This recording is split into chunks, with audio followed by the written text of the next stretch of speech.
Hi everyone. Today I am going to do grammar in a blink.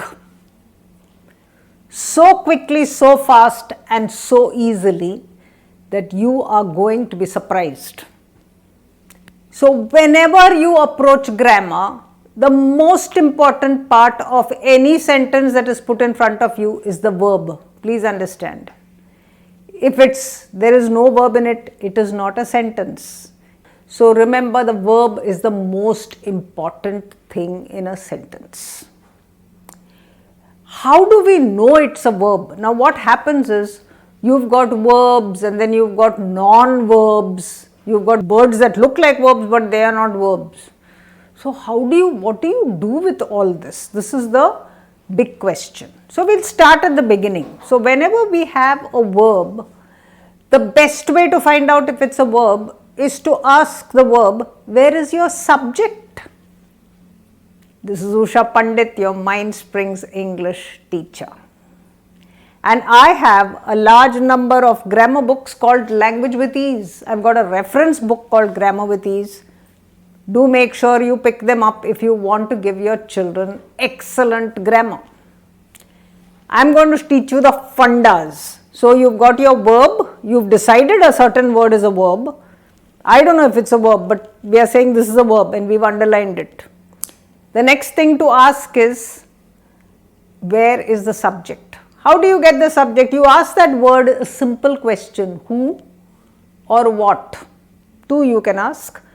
So for example, if I were to write the word, the table, or if I were to write a name like Usha, or if I were to say the girl, or if I were to say happiness, or if I were to say democracy, or if I were to say the herd, all these words we know are nouns, right? Some are abstract nouns, some are collective nouns, some are common nouns, some are proper nouns.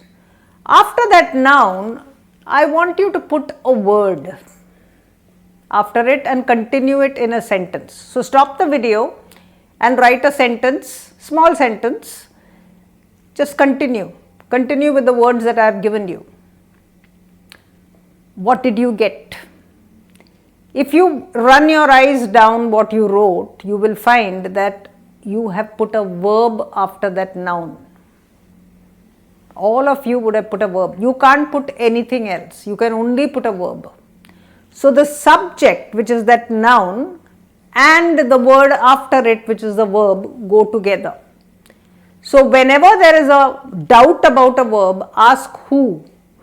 So for example, if the verb is likes and you ask who likes, you will get I like, a pronoun which is standing in place of a noun, or you might say Radha likes, or you might say the girl likes, but you will always get a noun. So you know there is subject and verb, right? Now let us come to complement. So what is complement? But before we do complement, we must find out what is an object. So if I say I like or Usha likes and then I put ice cream, then that ice cream is an object, because I am going to ask the verb likes what, and I will get ice cream. Likes who? Likes you. Again I am getting a pronoun which is standing for a person. So who or what I can ask the verb, and what I get after it is the object. So subject, verb, object. This must be very clear. The subject and the object are two different things, two different nouns. So it's noun, verb, noun. Subject, verb, object. This must be very clear. What is a complement then? But sometimes I might get words like, I might get a noun there, I might say I am. Now if I say I am, there is subject and there is a verb. But are you happy? No. You will say you are what? So I'll say I am a teacher. So is a teacher an object? Or is a teacher the same as I? Subject and object must be completely two different things. They cannot be the same.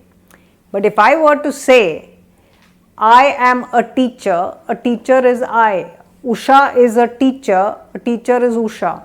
So it's the same thing. That is a complement. What does complement mean? It's a completion. If I came and said Usha is, nobody is happy. I'll say why? You've got subject, you've got verb, but you will say it is not complete. So I have to say Usha is a teacher. If I say Usha feels, are you happy? You will ask what? Incomplete. So I will have to say Usha feels happy. So if I put an adjective there, it will again become a complement. So you will find that I cannot complete the sentence unless I put a complement. That is SVC.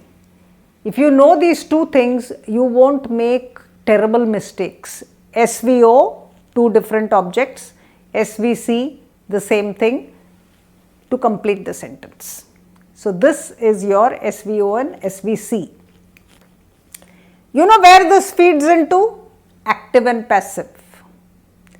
I am going to talk to you about active and passive in the next video. So make sure you take a look at that. For now, practice lots of SVO and SVCs. Look for lots of sentences and get this 100%. Good luck.